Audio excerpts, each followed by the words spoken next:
Oi pessoal, tudo bem? Bem-vindos para mais um vídeo aqui no canal. Antes de começar o vídeo, eu quero pedir para te deixar o like aqui, é muito importante para mim. Se tu não é inscrito, se inscreve aqui no canal, já comenta aqui embaixo ideias de vídeos para mim, já ir anotando. Ai, Zaya, não, a esponja não é para ti.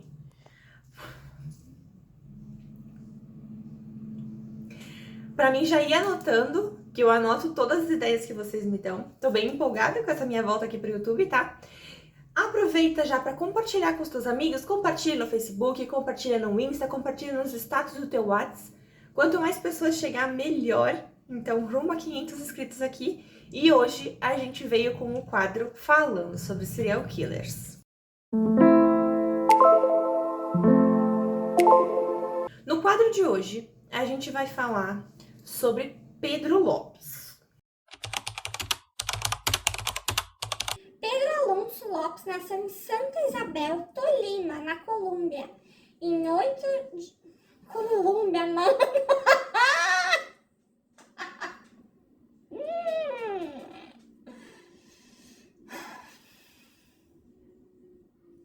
Gente, tava aparecendo um fuço aí no vídeo.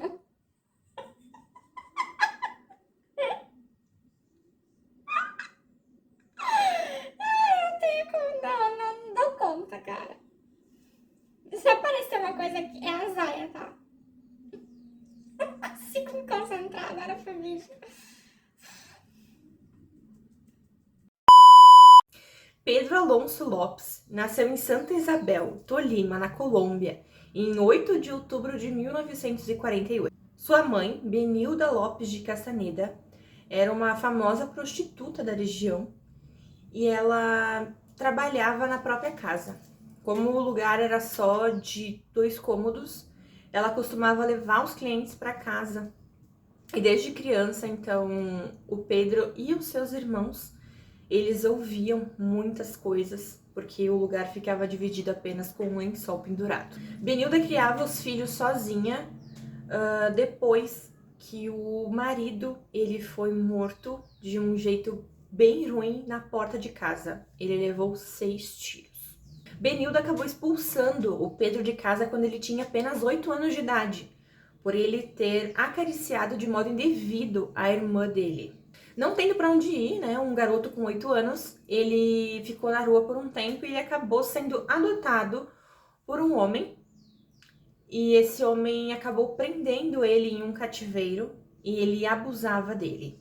Depois de um tempo, né, vivendo em cativeiro e sofrendo abusos sexuais, o Pedro conseguiu fugir do cativeiro e ele começou a viver nas ruas e cometendo pequenos delitos, até ser preso com 18 anos de idade porque ele furtou um carro. Pouco tempo depois de ser preso, o Pedro foi espancado por uma gangue dentro da prisão, o que levou ele à quase morte. Ele ficou internado em estado gravíssimo e quando ele se recuperou, ele decidiu que ele queria vingança. Então, depois de se recuperar, o Pedro, com apenas uma faca, cortou a garganta dos 4 agressores. Após o episódio da prisão, Pedro queria mais vítimas. Ele disse que ele sentiu um gosto maravilhoso pela morte. Quando foi solto em 1978, ele decidiu seguir essa paixão sombria, mas mudou os alvos. Agora ele cria meninas de 8 a 13 anos. No mesmo ano em que o colombiano conseguiu liberdade, ele matou 100 garotas no Peru. Por ser um andarilho, ele nunca parava em um lugar só, em uma cidade só, então ele estava sempre em movimento. E enquanto ele andava de cidade em cidade, ele deixava um rastro de sangue. Em média, ele matava 3 vezes na semana. Pedro costumava seguir as vítimas durante dias, até aprender as suas rotinas e os seus costumes. Após saber todas as rotinas de cada uma, ele as seguia e ele as abordava. E ele dizia que estava perdido e precisava de ajuda e oferecia presentes e doces se as pequenas o acompanhassem. Como todos os serial killers, vocês podem ver todas as histórias dos serial killers, eles são muito persuasivos. E o Pedro também era. Durante a primeira noite que ele passava com elas, ele conseguia convencê-las a ter relações sexuais com ele sem precisar obrigá-las. Então ele era tão persuasivo a chegar ao ponto de que ele conseguia convencê-las a fazer isso com ele. Mas no raiar do dia, logo de manhã cedo, ele as enforcava. Em sua confissão, Pedro revelou que seguia um perfil. Ele matava todas através de abusos sexuais, estrangulamento e cortes nos pulsos. Mas foi só em 1980, na cidade de Ambato, no Equador, que o assassino foi capturado, após tentar sequestrar a filha de um comerciante local. A polícia e tanto o pessoal das cidades ali, eles já estavam suspeitando de que alguém estava fazendo alguma coisa para as crianças, porque muitas crianças estavam desaparecendo e eles não estavam conseguindo ter uma explicação e eles não tinham um suspeito quanto a quem estava fazendo isso. Mas todos estavam alerta, tipo, procurando o suspeito para as crianças que estavam... eles não sabiam onde tinham ido parar. E foi só uma enchente que aconteceu na cidade que trouxe à tona muitas coisas. Veio uma enchente para a cidade que trouxe muitos ossos. E ali eles sabiam que quem estava cometendo esses crimes estava muito próximo. Então, depois de tentar sequestrar essa filha do comerciante, o pessoal que já estava suspeitando conseguiu cercar ele e levar até a delegacia. Quando ele estava na cela, depois de ser preso, o Pedro decidiu confessar todos os seus pecados para um padre. Mas o que ele não sabia é que não era um padre, era um policial disfarçado. E a única maneira que eles viram de conseguir fazer o Pedro confessar os crimes era através da fé. Uma coisa que ele tinha, era muito grande para ele, era a fé dele.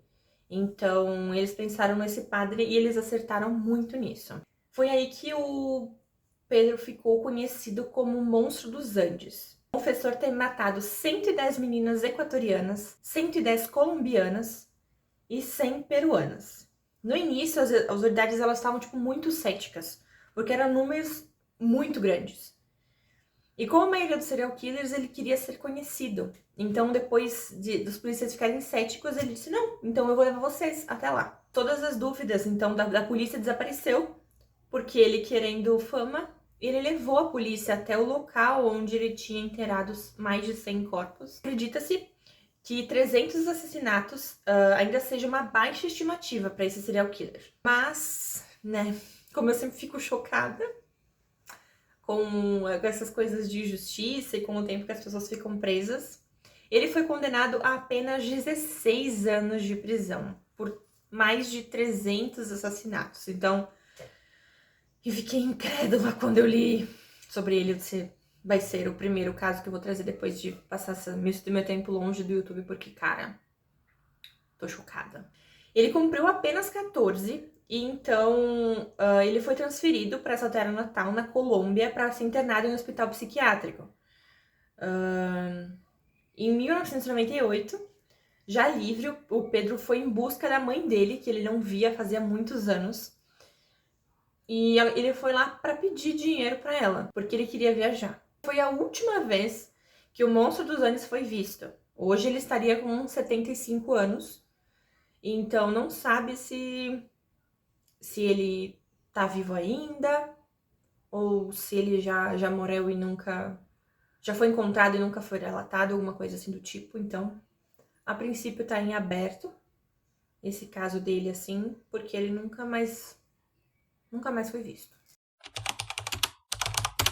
Nenhuma das vítimas dele foi morta durante a madrugada. O assassino gostava de presenciar a morte olhando nos olhos de suas vítimas. Alonso estava convencido de que era um anjo salvador, que estaria salvando aquelas pequenas almas, e se estivessem mortas, elas nunca iriam perder a sua inocência e sofrer com uma vida de pobreza.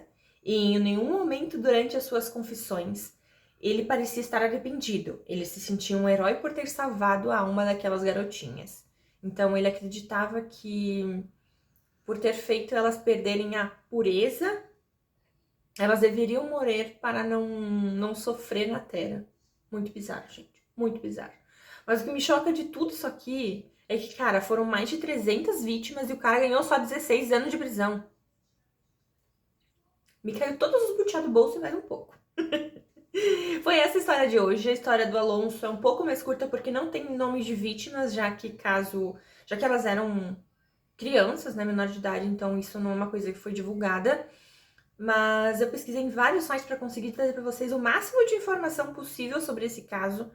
E eu acho muito interessante saber sobre isso e a gente ver como é que funciona, né? Porque não são todos. Porque, por exemplo, na minha visão, que se fosse isso nos Estados Unidos, ele teria ganhado pena de morte, não é? Correto?